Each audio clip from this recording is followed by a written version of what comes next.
Welcome to SB news. ముందుగా headlines చూద్దాం.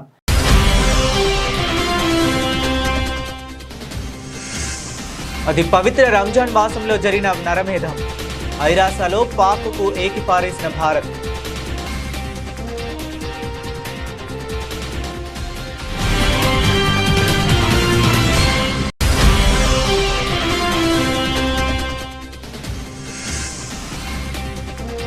అట్టుడుగుతున్న పాక్ ఆక్రమిత కాశ్మీర్. పాకిస్తాన్ ప్రభుత్వంపై ప్రజల తిరుగుబాటు.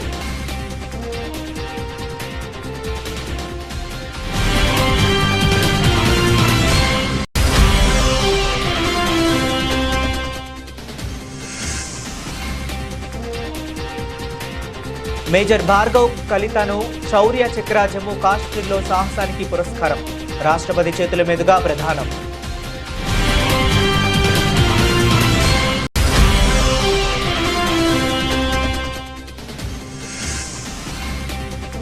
హిమాలయాల్లో కొత్త టన్నెల్ సిద్ధం. బ్రేక్ త్రూ కార్యక్రమాన్ని నిర్వహించిన కేంద్ర మంత్రి నితిన్ గడ్కరీ.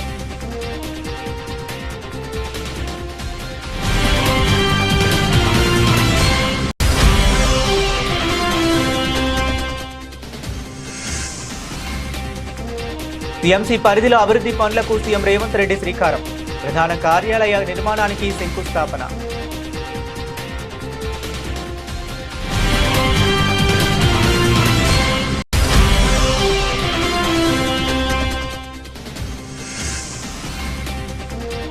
వైజాగ్ స్టీల్ ప్లాంట్ ఘోర ప్రమాదంలో 9 మంది మృతి.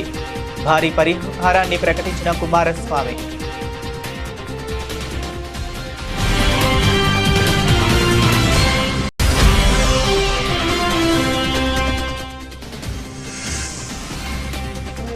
రేవంత్ రెడ్డి అసత్యాలు చెబుతున్నారని బీజేపీ ఆరోపణ. మహారాష్ట్ర సీఎం అపాయింట్మెంట్ కోరడం అవాస్తవమని విమర్శ.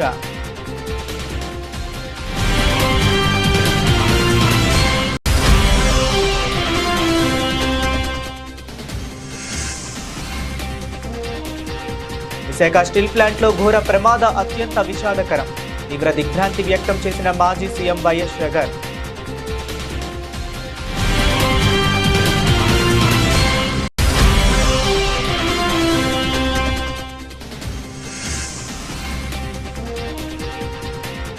ఇబోలా ప్రభావిత దేశాల నుంచి వస్తూ తప్పుడు చిరునామా ఇస్తే కేసు నమోదు. అధికారులకు మంత్రి దామోదర ఆదేశం.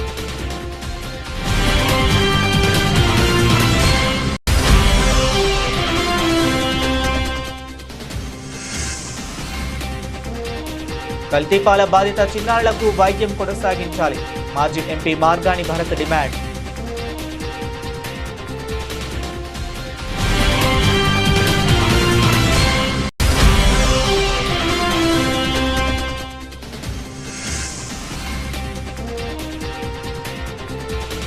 నిజ జీవిత సంఘటనలతో స్లమ్ డాగ్ టీజర్ లాంచ్ లో పూరి జగన్నాథ్ వెల్లడి.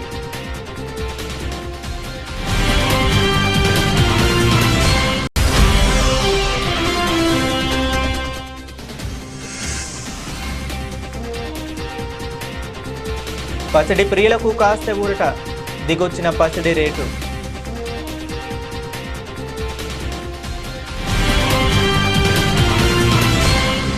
ఐక్యరాజ్య సమితి వేదికగా పాకిస్తాన్పై భారత్ తీవ్ర స్థాయిలో విరుచుకుపడింది. ఆఫ్ఘనిస్తాన్పై పాకిస్తాన్ సైన్యం జరిపిన వైమానిక దాడులను తీవ్రంగా ఖండించింది.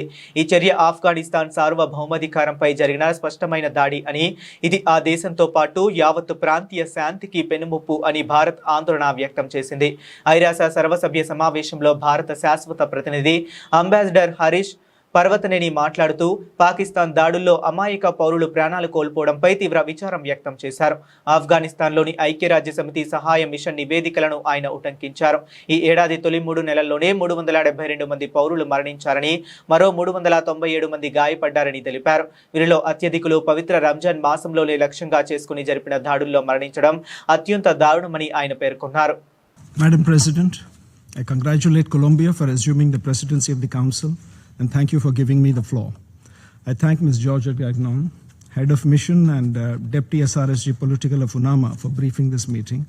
We also take note of Director Vosornu from OCHA and Ms. Mehran for their briefings. India and Afghanistan are contiguous neighbors, and as civilizational states, Our ties have spanned centuries. Our history of close cooperation continues to guide our modern day relationship. The proud people of Afghanistan have endured a lot in this century, and the Government of India will continue to stand in favor of peace and stability so as to foster development and stability in this nation. Our participation in the Doha Working Group meetings and our strong bilateral development partnerships stand testimony to this promise. Madam President, India's capacity building and humanitarian assistance initiatives for the Afghan people can be seen in all 34 provinces and in more than 500 development partnership projects.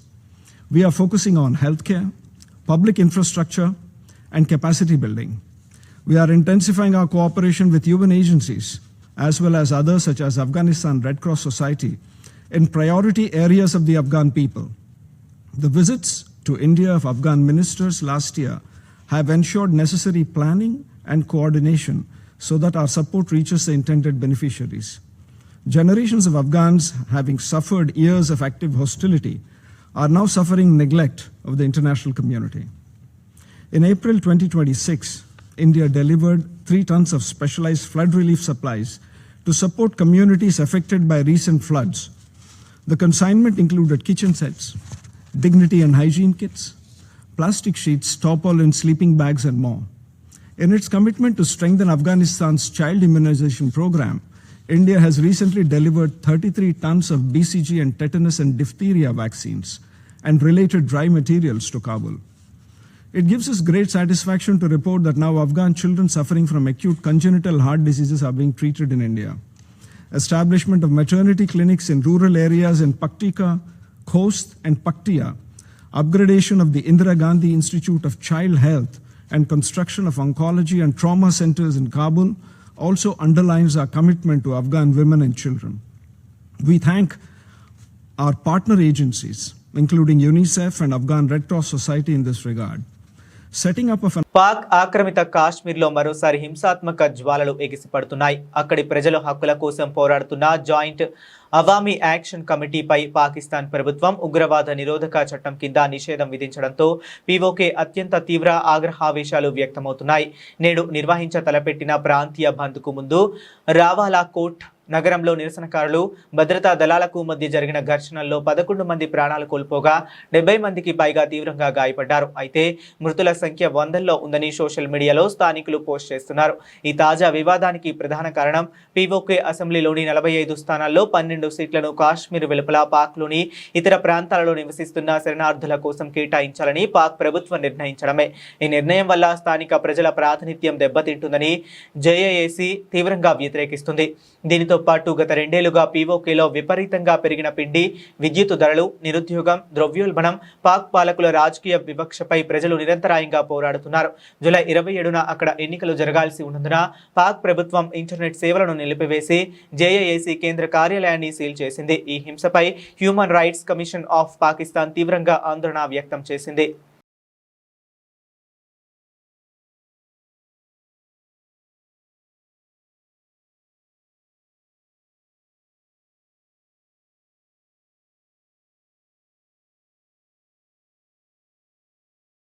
Jammu కాశ్మీర్లో ఉగ్రవాద వ్యతిరేక పోరులో అసాధారణ ధైర్య సాహసాలు ప్రదర్శించిన major Bhargav కలిత ప్రతిష్టాత్మక శౌర్య చక్ర పురస్కారాన్ని అందుకున్నారు. ఇక రాష్ట్రపతి భవన్లో నిన్న నిర్వహించిన కార్యక్రమంలో రాష్ట్రపతి ద్రౌపది ముర్ము ఆయనకు ఈ పురస్కారాన్ని ప్రదానం చేశారు. కుమావున్ రెజిమెంట్ 50వ రాష్ట్రీయ రైఫిల్స్ కు చెందిన మేజర్ కలిత ఈ అత్యున్నత పురస్కారానికి ఎంపికయ్యారు. 2024 డిసెంబర్ 2న జరిగిన ఒక కీలక ఆపరేషన్లో మేజర్ కలిత చూపిన అసమాన తెగువకు ఈ పురస్కారం దక్కింది. అత్యంత ప్రమాదకరమైన ఉగ్రవాద కదలికలపై సమాచారం అందగానే ఆయన తన బృందంతో కలిసి వ్యూహాత్మక దాడి చేపట్టారు. భద్రతా దళాలపై కాల్పులు జరుపుతూ తప్పించుకునేందుకు ప్రయత్నించిన ఉగ్రవాదిని మేజర్ కలిత ప్రాణాలకు తెగించి ఎదుర్కొన్నారు. అత్యంత సమీపం నుంచి పోరాడి ఆ ఉగ్రవాదిని మట్టుబెట్టారు. హతమైన ఉగ్రవాది 7 పౌరుల హత్యతో పాటు భద్రతా దళాలపై జరిగిన దాడుల్లో ప్రమేయం ఉన్న A++ కేటగిరీకి చెందిన వ్యక్తిగా అధికారులు గుర్తించారు. అస్సాం రాష్ట్రానికి చెందిన major Kalita retired major general Bhaskar Kalita తనయుడు. 2022 అక్టోబర్ నుంచి జమ్మూ కాశ్మీర్లో ఆయన నేతృత్వంలో జరిగిన వివిధ ఆపరేషన్లలో 3 ఉగ్రవాదులు హతమవగా మరో 4 ఓవర్ గ్రౌండ్ వర్కర్లు అరెస్ట్ అయ్యారు. మేజర్ కలితకు శౌర్య చక్ర పురస్కారం లభించడంపై అస్సాం ముఖ్యమంత్రి హిమంత బిశ్వ శర్మ హర్షం వ్యక్తం చేశారు. ఇది రాష్ట్రానికి గర్వకారణమని ఆయన కొనియాడారు. హిమాలయాల్లో కొత్త టన్నెల్ సిద్ధమైంది. జోజీ లా సొరంగం తవ్వకం పూర్తి అయింది. సుమారు 13.15 కిలోమీటర్ల దూరం ఉన్న ఆ టన్నెల్కు చెందిన బ్రేక్ త్రూ పనులు ఇవాళ జరిగాయి. కేంద్ర రోడ్డు రవాణా శాఖ మంత్రి నితిన్ గడ్కరీ బ్రేక్ త్రూ కార్యక్రమాన్ని నిర్వహించారు. అన్ని వాతావరణాలకు తగిన రీతిలో టన్నెల్ను నిర్మిస్తున్నారు. 13.15 కిలోమీటర్ల దూరం ఉన్న టన్నెల్కు చెందిన తవ్వకాల పనులు పూర్తి అయినట్లే. అయితే ఈ టన్నెల్ ప్రజల కోసం వినియోగంలోకి రావాలంటే మరో 2 ఏళ్లు పట్టనున్నది. 2028 సంవత్సరంలో జోజిలా సొరంగ మార్గం ప్రజలకు అందుబాటులోకి రానున్నది. జమ్మూ కాశ్మీర్తో పాటు లడఖ్ మధ్య ఈ సొరంగం కీలకం కానున్నది. రవాణా, రక్షణ రంగంతో పాటు పర్యాటక రంగానికి ఈ టన్నెల్ ఉపయోగపడనున్నది. అత్యంత ఎత్తులో నిర్మిస్తున్న ఈ టన్నెల్లో సింగిల్ ట్యూబ్ బై డైరెక్షనల్ రోడ్డును నిర్మిస్తున్నారు. ఇవాళ జరిగిన కార్యక్రమంలో మంత్రి నితిన్ గడ్కరీతో పాటు కాశ్మీర్ గవర్నర్ మనోజ్ సిన్హా, సీఎం పాల్గొన్నారు. తెలంగాణకు చెందిన mega engineering and infrastructure limited సంస్థ ఈ టన్నెల్కు ప్రాజెక్టు డెవలపర్గా చేసింది. సైబరాబాద్ మున్సిపల్ కార్పొరేషన్ పరిధిలో 1674.74 కోట్ల నిధులతో వివిధ అభివృద్ధి పనులకు ముఖ్యమంత్రి రేవంత్ రెడ్డి శ్రీకారం చుట్టారు. మియాపూర్లో 161 కోట్లతో సైబరాబాద్ మున్సిపల్ కార్పొరేషన్ ప్రధాన కార్యాలయ నిర్మాణానికి సీఎం శంకుస్థాపన చేశారు.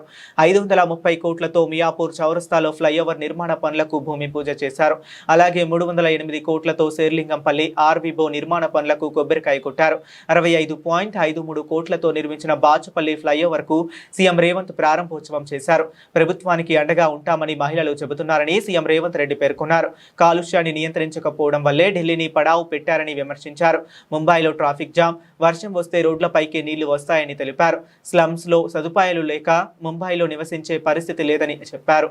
తాగే నీళ్ల కోసం కావచ్చు, వేసే చెత్త కోసం కావచ్చు, వేసుకునే రోడ్ల కోసం కావచ్చు, అండర్ గ్రౌండ్ డ్రైనేజ్ కావచ్చు, మున్సిపల్లో ప్రతి పని క్రమ పద్ధతిలో అభివృద్ధి జరగాలి అంటే ఏమి చెయ్యాలి అని మేము నిపుణులను అడిగినాం. ఆ నిపుణులందరూ కలిసి ఒక సలహా ఇచ్చింది. ఈ కోర్ అర్బన్ రీజియన్ ఏదైతే ఉందో క్యూర్ ప్రాంతం ఔటర్ రింగ్ రోడ్డు లోపల 2100 స్క్వేర్ కిలోమీటర్లను 3 కార్పొరేషన్లుగా విడదీయండి. ముఖ్యంగా సైబరాబాద్ కార్పొరేషన్ అంతర్జాతీయ స్థాయిలోనూ పేరు గడిస్తుంది. ఈ రోజు అమెరికాలో ఉండే సిలికాన్ వ్యాలీకి ఎంత పేరుందో మన సైబరాబాద్ కూడా అంతే పేరుంది. ఇవాళ మన రాష్ట్రం నుంచి ఎగుమతులు అవుతున్న ఐటీ విలువ 60% ఈ సైబరాబాద్ నే ఉంది.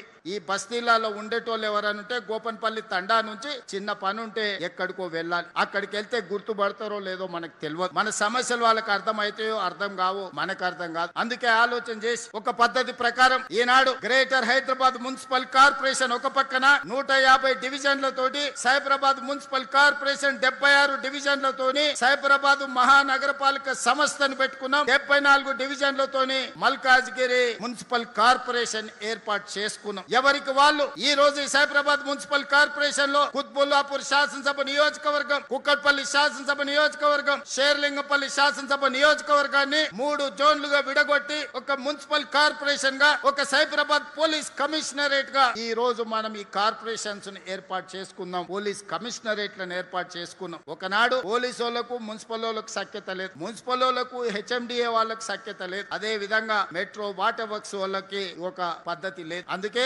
ఈనాడు పోలీస్ కమిషనరేట్, మున్సిపల్ కమిషనరేట్ ని కంప్లీట్ గా ఒకే విధంగా ఒకే సరిహద్దులతోని ఈ రోజు పరిపాలన సౌలభ్యం కోసం 3 కార్పొరేషన్లను ఏర్పాటు చేసుకున్నాం. విశాఖపట్నం స్టీల్ ప్లాంట్ లో తీవ్ర విషాదం చోటు చేసుకుంది. ప్లాంట్ లో సంభవించిన ఘోర అగ్ని ప్రమాదంలో 9 మంది కార్మికులు ప్రాణాలు కోల్పోగా మరికొందరు తీవ్రంగా గాయపడ్డారు. ప్రస్తుతం బాధితులంతా ఆసుపత్రిలో చికిత్స పొందుతున్నారు. ఈ ప్రమాద ఘటనపై కేంద్ర ప్రభుత్వం తక్షణమే స్పందించింది. కేంద్ర మంత్రి హెచ్డి కుమారస్వామి మరో కేంద్ర మంత్రి కింజరపు రామ్మోహన్ నాయుడుతో కలిసి అర్ధరాత్రి ప్రమాద స్థలికి చేరుకున్నారు. వీరితో పాటు ఏపీ హోంమంత్రి అనిత, విశాఖ ఎంపీ భరత్ కూడా ఉన్నారు. ప్లాంట్ అంతటా పర్యటించి పరిస్థితిని సమీక్షించిన మంత్రులు సీనియర్ అధికారులతో కలిసి ప్రమాదానికి గల కారణాలపై సుదీర్ఘంగా చర్చించారు. గాయపడిన కార్మికులకు మెరుగైన వైద్య సేవలు అందించాలని అధికారులను ఆదేశించారు. బాధిత కుటుంబాలకు అండగా ఉంటామని భరోసా ఇచ్చారు. మరణించిన ప్రతి కార్మికుడి కుటుంబానికి 25 లక్షల చొప్పున పరిహారం ఇస్తామని ప్రకటించారు. ప్రమాదంలో తీవ్రంగా గాయపడిన బాధితులకు 10 లక్షల చొప్పున ఆర్థిక సాయం అందిస్తామని తెలిపారు. Today we have decided who have succumbed to these injuries. Even the persons who are in the hospital fighting for their life in the hospital. We are announcing today 25 lakh crore rupees for each family. Not only regular employees, even outsource employees for their family also. Today we are announcing 25 lakh rupees compensation other than all other benefits what they are getting. Other than that, even insurance money, then other issues also, I think PF, gratuity, everything other than this 25 lakhs they will get. Then the family members, they can stay in the town, the house which it has allotted to them. In this town only we are going to allocate the houses what they are actually living now for the family members. We decided to give education, free education to all their family members. Not only that, one family will get one permanent job in their absence of the persons who have today's bad incident has occurred. One family member, they will get one job. Even who are working outsources, that family also will get one permanent job. That we have took the decision. In all other, whatever we can strengthen by giving all assistance, we will going to give it. But only thing we can't bring the life back to their family. This is our announcement for several problems the families will face future days. We cooperate with the development of RINL and my personal request to all of them. Telangana ముఖ్యమంత్రి రేవంత్ రెడ్డి రాజ్యాంగబద్ధమైన పదవిలో ఉండి కూడా అసత్య ప్రచారాలు చేస్తున్నారని BJP రాష్ట్ర అధ్యక్షుడు రామచంద్రరావు తీవ్రంగా ఆరోపించారు. మహారాష్ట్ర ముఖ్యమంత్రి దేవేంద్ర ఫడ్నవీస్ ను కలిసేందుకు ప్రయత్నించానని రేవంత్ రెడ్డి చెప్పడం పూర్తిగా అవాస్తవమని ఆయన విమర్శించారు.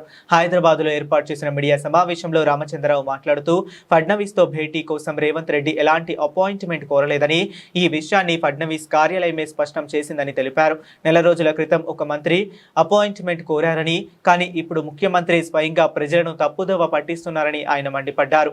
చివరికి ఒక మాట చెప్తా ఉన్నాను కాంగ్రెస్ పార్టీకి, జిतना कीचड़ उछाओगे उतना कमल ఊగేగా. అంటే నువ్వు ఎంత బురద మా మీద వేసే ప్రయత్నం చేస్తావో అంత కమలం పువ్వు అంత వికసిస్తుంది. ఈరోజు మా మీద అబద్ధాలు ఆడి పండుకునే ముందు మా ఆలోచన ఉంటుంది, మీకు పండుకుని లేచిందా మా ఆలోచన ఉంటుంది.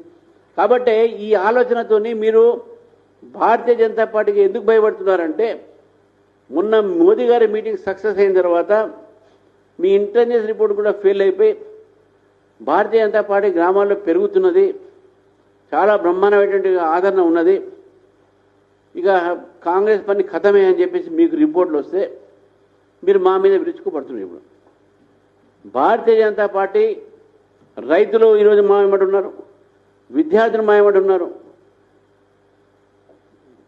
కుటుంబాలు ఎవరైతే రిటైర్మెంట్ బెనిఫిట్స్ రాలేదో వాళ్ళు మాత్రం ఉన్నారు.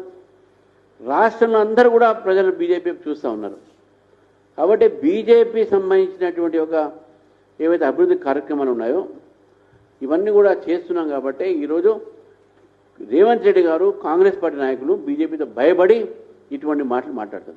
విశాఖ స్టీల్ ప్లాంట్ లో జరిగిన ఘోర ప్రమాదంపై మాజీ ముఖ్యమంత్రి వైఎస్ఆర్సీపీ అధ్యక్షుడు వైఎస్ జగన్ తీవ్ర దిగ్భ్రాంతి వ్యక్తం చేశారు. స్టీల్ మెల్డింగ్ షాప్ 2లో హాట్ మెటల్ బకెట్లు కూలిపోవడంతో లిక్విడ్ స్టీల్ కార్మికులపై పడడం వల్ల పలువురు ప్రాణాలు కోల్పోవడం అత్యంత విషాదకరమని ఆయన పేర్కొన్నారు. మృతుల కుటుంబాలకు ప్రగాఢ సానుభూతి తెలియజేసిన జగన్ గాయపడిన వారికి అత్యుత్తమ వైద్య సేవలు అందేలా చర్యలు తీసుకోవాలని సంబంధిత అధికారులను కోరారు. ప్రమాదాలకు గల కారణాలపై సమగ్ర విచారణ జరిపి బాధితులపై కఠిన చర్యలు తీసుకోవాలని డిమాండ్ చేశారు. మరోవైపు విశాఖ స్టీల్ ప్లాంట్ ప్రమాదంలో చనిపోయిన వారి మృతదేహాలను వైసీపీ జిల్లా అధ్యక్షులు కేకే రాజు సందర్శించారు. ప్రమాదానికి కూటమి ప్రభుత్వం, స్టీల్ ప్లాంట్ యాజమాన్యం కారణమన్నారు. గత 2 ఏళ్ల నుంచి స్టీల్ ప్లాంట్ లో మెయింటెనెన్స్ లేదని ఆరోపించారు. కార్మికుల భద్రతను గాలికి వదిలేశారని ఆగ్రహం వ్యక్తం చేశారు. చంద్రబాబుకు స్టీల్ ప్లాంట్ ను ప్రైవేటీకరణ చేయడం మీద ఉన్న శ్రద్ధ కార్మికుల భద్రత మీద పెట్టలేదని దుయ్యబట్టారు. చనిపోయిన వారి కుటుంబాలకు రాష్ట్ర ప్రభుత్వం సమాధానం చెప్పాలని, ఇవి ప్రభుత్వ హత్యలేనని భావిస్తున్నామని చెప్పుకొచ్చారు.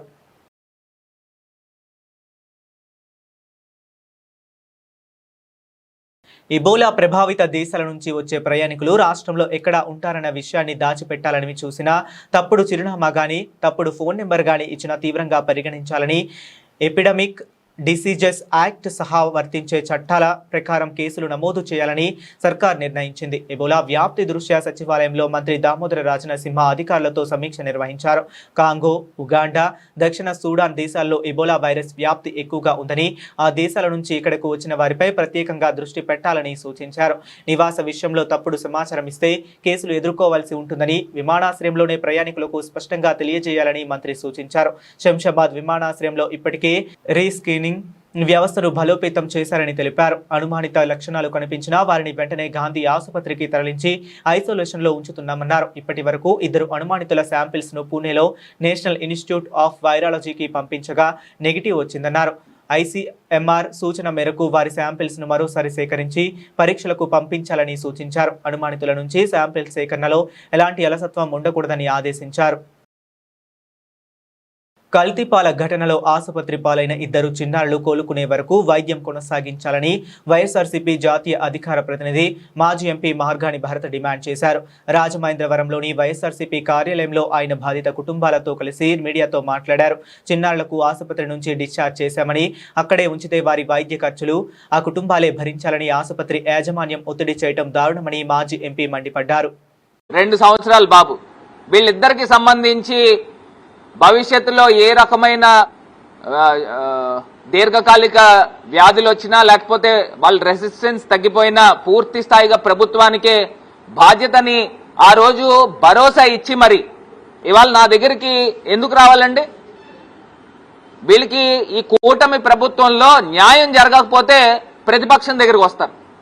ఇవాళ నేను వచ్చి ప్రెస్ మీట్ పెట్టాల్సిన పరిస్థితులు ఎందుకు వస్తా ఉన్నాయి అంటే, ఈ ప్రభుత్వం చెప్తున్నారంట ఇమీడియట్ గా డిశ్చార్జ్ చేసేసేయండి, మేము ₹1 కూడా కట్టమని చెప్పేసి చెప్తున్నారు.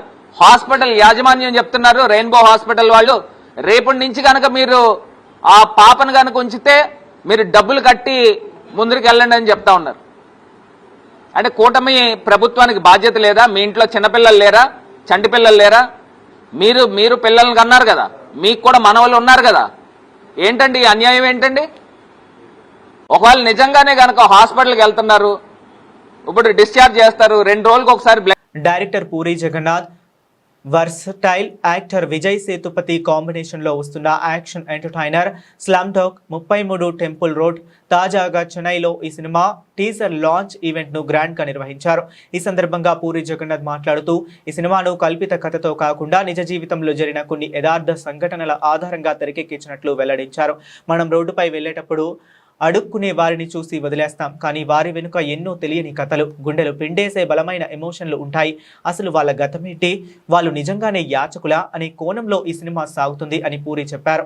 ఈ సినిమాకు ఈ తరం జెన్జీ యువత కోసం ప్రత్యేకంగా తీశారని, వారు తమ కుటుంబాలతో కలిసి చూడాల్సిన ఎమోషనల్ యాక్షన్ డ్రామా అని పేర్కొన్నారు. తాజాగా విడుదలైన టీజర్ సినిమాపై అంచనాలను ఒక్కసారిగా పెంచేసింది.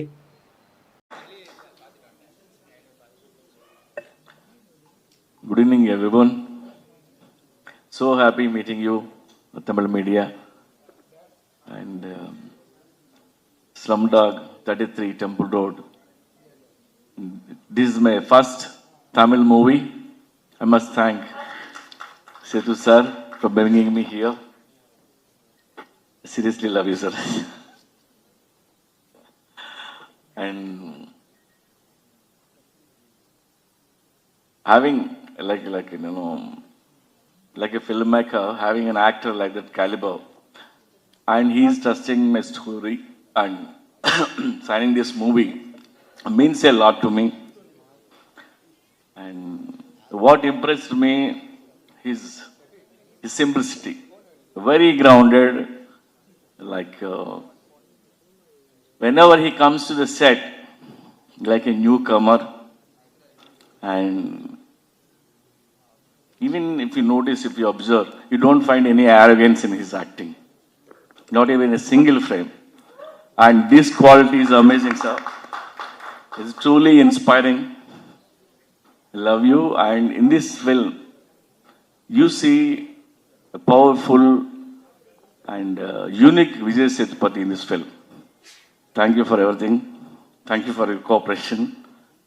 And my Kutti, Mallu Kutti Samyukta, first time I'm working with her. She's so energetic. You need to control her actually. And nice working with you. She's played Varalakshmi role. You'll love her character in this movie. And Sir Ganesh sir. Sir, I know you're in love with Tabuzi. Sir, from the main trailer, I'll bring her, definitely. And I kept all your shots for the main trailer only. So whenever he's in the set now, sir, you see a smile in every. భారత ప్రజలు బంగారం కొనుగోళ్లను తగ్గించాలని ప్రధానమంత్రి నరేంద్ర మోదీ సూచించిన నేపథ్యంలో అప్పటి నుంచి పసిడి ధరలు భారీగా తగ్గుముఖం పట్టాయి. గత నెలలో 1,70,000 వద్ద ట్రేడ్ అయిన 24 క్యారెట్ల స్వచ్ఛమైన బంగారం ధర ఇప్పటి వరకు దాదాపు 19,000 మేర తగ్గింది. నేడు మంగళవారం కూడా పసిడి ధరలు స్వల్పంగా తగ్గాయి. హైదరాబాద్ బులియన్ మార్కెట్లో మంగళవారం బంగారం, వెండి ధరలో స్వల్ప తగ్గుదల నమోదైంది. నగరంలో 10 గ్రాముల 24 క్యారెట్ల బంగారం ధర సుమారు 10 తగ్గి 1,51,680 వద్ద నిలిచింది. అదేవిధంగా 22 క్యారెట్ల బంగారం ధర 1,39,040గా, 18 క్యారెట్ల బంగారం ధర 1,13,760గా నమోదైంది. వెండి ధరల్లోనూ స్వల్ప మార్పులు కనిపించాయి. 10 గ్రాముల వెండి ధర 26,990 పలుకుగా, కిలో వెండి ధర 2,69,000 వద్ద ట్రేడ్ అవుతుంది. దేశీయ, అంతర్జాతీయ మార్కెట్లో చోటు చేసుకున్న పరిణామాలకు అనుగుణంగానే ఈ ధరల తగ్గుదల నమోదైనట్లు మార్కెట్ వర్గాలు వెల్లడించాయి.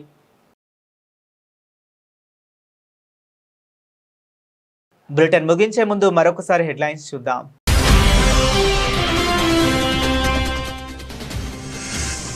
అది పవిత్ర రంజాన్ మాసంలో జరిగిన నరమేధం. ఐరాసాలో పాక్కు ఏకిపారేసిన భారత్.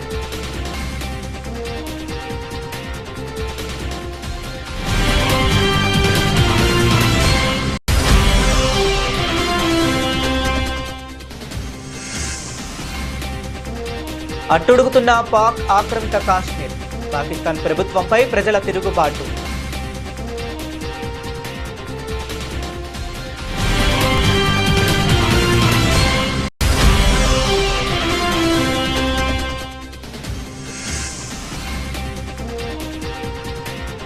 మేజర్ భార్గవ్ కలితను శౌర్య చక్ర జమ్మూ కాశ్మీర్లో సాహసానికి పురస్కారం. రాష్ట్రపతి చేతుల మీదుగా ప్రదానం.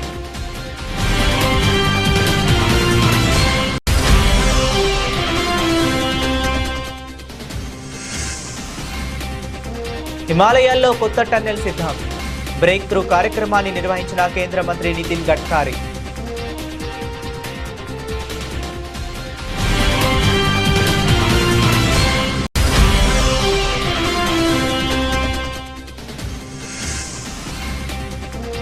టీఎంసీ పరిధిలో అభివృద్ధి పనులకు సీఎం రేవంత్ రెడ్డి శ్రీకారం. ప్రధాన కార్యాలయ నిర్మాణానికి శంకుస్థాపన.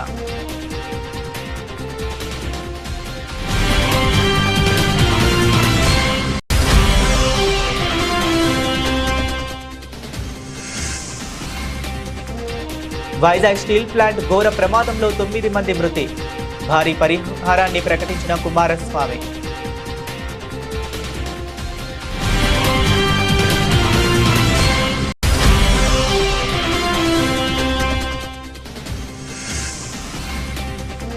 రేవంత్ రెడ్డి అసత్యాలు చెబుతున్నారని బీజేపీ ఆరోపణ. మహారాష్ట్ర సీఎం అపాయింట్మెంట్ కోరడం అవాస్తవమని విమర్శ.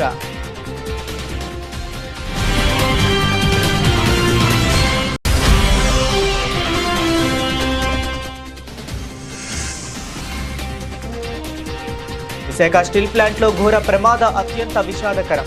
తీవ్ర దిగ్భ్రాంతి వ్యక్తం చేసిన మాజీ సీఎం వైఎస్ జగన్.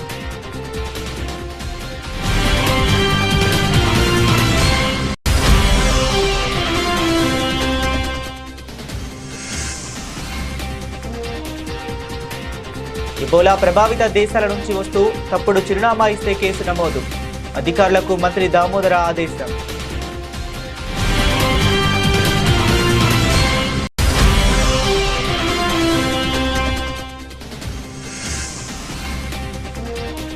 కల్తీపాల బాధిత చిన్నారులకు వైద్యం కొనసాగించాలి. మాజీ ఎంపీ మార్గాని భరత్ డిమాండ్.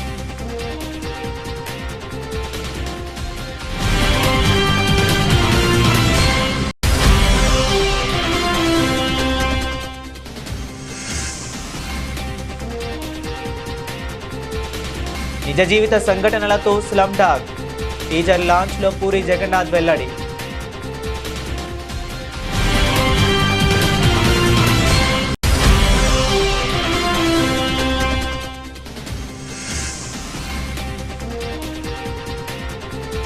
పచ్చడి ప్రియులకు కాస్త ఊరట, దిగొచ్చిన పచ్చడి రేటు.